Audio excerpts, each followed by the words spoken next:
एबे हीराकुद डैम रो अशोक निवास रे महानदी ट्रिब्यूनल रो बैठक शेष होईची। एजी पीतांबर आचार्य प्रेसमिट करूछंती सीधा सड़क नहीं जाउछो। मोर प्रस्ताव रे राजी हेतिले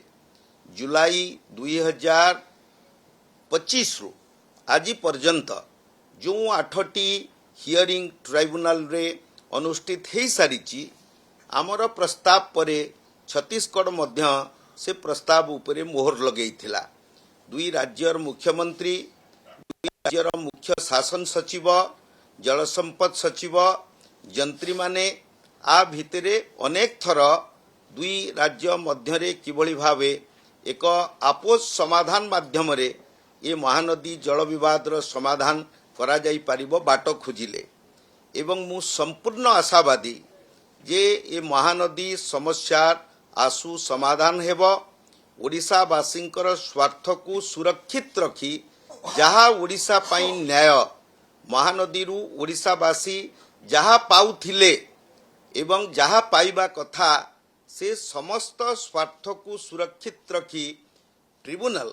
जरिया रे दुई राज्य आकु समाधान रो बाट खोजुचंती एवं से बाट भी प्राय बाहरी सारलानी। ट्रिब्यूनल को मध्य निजे सेमानक तरफरु आग्रह प्रकाश कले जे नुआ चेयरमैन मैडम जस्टिस बेला त्रिवेदी सी योगदान परे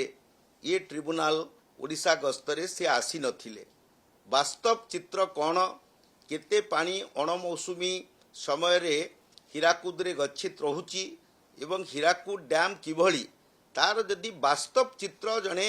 विचारपति आखि आगे न थाए से समस्या बाबद रे तांकर वास्तव चित्र अनुमान करिबा भी बेले बेले सहज होई न थाए। जस्टिस खानविलकर जेतबेले चेयरमैन थिले जस्टिस बेला त्रिवेदी पूर्वरु गत 23 मसीहा मे मासरे मे 23 रु 28 बोधे जदि तारीख ठीक थाए से ट्रिब्यूनल रो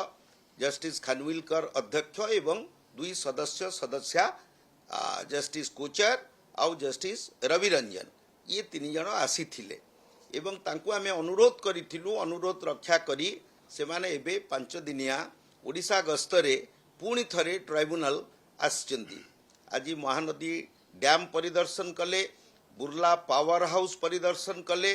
पावर किभली भावे जेनेरेट होउची तार वास्तव चित्र मध्य तांको आम इंजीनियर माने देखैले एवं ट्रिब्यूनल आ परे महानदी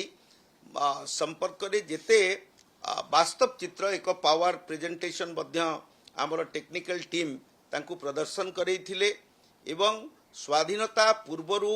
ये जो प्रकल्पटी जातीय प्रकल्पटी भारत वर्षर समग्र केवल ओडिशा नुहे ये पावर जेनरेशन जो होउची नेशनल ग्रिड सहित सेटा जाइकि मर्ज होइची। पावर संतुलन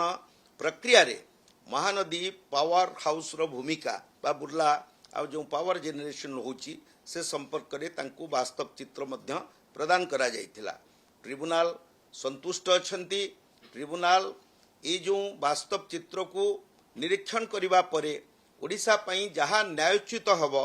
एवं छत्तीसगढ़ सेथिरे मध्य तांकर इंजीनियर माने मध्य आज उपस्थित अछंती वैषयिक टीम। तेणु मु भाबुची ये समस्या एक सुसमाधान रो पंथा बाहरुची एवं ट्रिब्यूनल रो अवधि आ गोटे मुख्य कथा मु आपन को कहि रखे ये ट्रिब्यूनल रो अवधि 13 एप्रिल 2026 रे सरीबा को जाउथिला। आमे जदि ये विकल्प पंथा बाहर न करि थांतु ताहले ट्रिब्यूनल रो कार्यकाल अब्रप्टली 13 एप्रिल रे सरी जाई थांता। एथिरु किछि मिली न थांता। आपण देखंतु ट्रिब्यूनल कार्यकाल सरी गला परे ताकू आमे फंक्टस ऑफिसियो बोली कहू आउ कार्यकाल वृद्धि करा जाई परिबो नाही। ट्रिब्यूनल रे भी मध्य जो राज्य जीतु छत्तीसगढ़ जीतु कि ओडिशा जीतु पुणी सुप्रीम कोर्ट जीव जदि वाटर डिस्प्यूट दुईटी राज्य मध्य रे अंतराज्य हो कि बहुराज्य हो केबे पेंडिंग थाए से समय रे मध्य कोनोसी प्रस्तावित प्रकल्प को सीडब्ल्यूसी मंजूरी प्रदान करंती नाही। आमर ई प्रकल्प जहाँकि पाखापाखि 30,000 कोटी टंकार एक प्रकल्प ईबासी मिसुची आपणकर महानदी रे डैम रे से प्रकल्प हेले समग्र सुंदरगढ़ एवं झारसुगुड़ा जिला जलसेचित हो पारिबो। से प्रकल्प को मध्य मंजूरी मिलू नाही। 8 वर्ष हब ओडिशार स्वार्थ को अंधार रे रखी ये जो ट्रिब्यूनाल रो व्यवस्था जरिया रे जदि ये विवाद घुंची घुंची चले सेथुरु ओडिशावासी किछि भी सुफल पाई न थांते केवल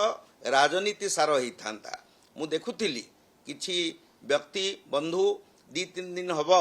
मीडिया रे विवृत्ति दे चलीचंती ट्रिब्यूनाल कुआडे पिकनिक करने को आसी पिकनिक आगे होउथला एबे बाहागर पर्व चलीची ये जो प्रणय होबा को जाउची आपण देखिबे सेथिरे एटा मांगलिक कार्य मु से बंधु मान को मध्य निवेदन करूची जे महानदी को नहीं जेते दिन भावुचंती महानदी पानी गुड़िया होइकिरी रहिबो तांको राजनीतिटा सेते जमीबो किंतु महानदी पानी को आमे स्वच्छ करबा को चाहूचु आपण माने सहयोग करंतु प्रकृत रे जदि ओडिशावासींकर स्वार्थ पई आपण जडित धमनी रे कुआडे महानदी प्रवाहित होउची किछि व्यक्तिंकर से धमनी रे रक्त प्रवाहित हुए पानी कुआडे प्रवाहित हुए मोर विज्ञान ज्ञान रे मु बुझी पारुनी तेणु मु प्रत्येक ओडिशावासी को निवेदन करुची राज्य सरकार तरफ जे ट्राइब्यूनाल होची एक न्यायिक व्यवस्था से माने सबु सम्मानास्पद मान्यवर विचारपति यही भली अपशब्द व्यवहार न करी अति कम रे ओडिशावासींकर स्वार्थ को अग्राधिकार दियंतु ओडिशा होची महानदी होची ओडिशार जीवन रेखा एक कथा आमे छुआ बेलू पाठ्यपुस्तक रे पढ़ुथलु महानदी डैम केमिति आमे बही रे पढ़ुथलु मु भाबुतली महानदी बहुत दूर डैम नहीं से कथा तो मु कहि परिबिनी से प्रश्न आपण तांकु पचारिबे मु कहा बाबद रे एठी टिप्पणी दबा को बसुनी मु राज्यर स्वार्थ पई कोन भलो हबो जने आईनगत परामर्शदाता हिसाब रे एडवोकेट जनरल भी आपण जे असेंबली रो गोटे member you must know that so तेनु राज्य प्रति मोर जहा नैतिक एवं आईनगत कर्तव्य दीर्घ 1.5 वर्ष धरी से दिगरे मोहन सरकार आसीबा परे मुख्यमंत्रींकर आंतरिकता सरकारंकर एथिप्रति दूरदृष्टि आमर ऑफिसर मानकर सहयोग जल संपद विभाग वरिष्ठ जंत्री वैषयिक कमिटी जल संपद सचिव ये समस्तंकर सहयोग रे छत्तीसगढ़ सरकार वर्तमान जो स्थिति रे आसी पहुंची आपोस पई से माने बसु नथिले सीधा मना करी ओडिशा उठिकी पलैची आपण माने देखिथिबे अतीत रे जल संपद मंत्री मध्य प्रेस मीट करी जणैथिले ओडिशा केबे थरे भी बसी नथिले जे समाधान रो बाट कोन ट्रिब्यूनाल काहे की गठन करा जाय गोटे समस्या को समाधान करिवा तो ओडिशार स्वार्थ संपूर्ण भाव में सुरक्षित रही ओडिशार तार हक पाइब एक एजी बा एडवोकेट जनरल पीतांबर आचार्य प्रेसमिट कर सूचना दौरान सरिला ट्रिब्यूनाल टीम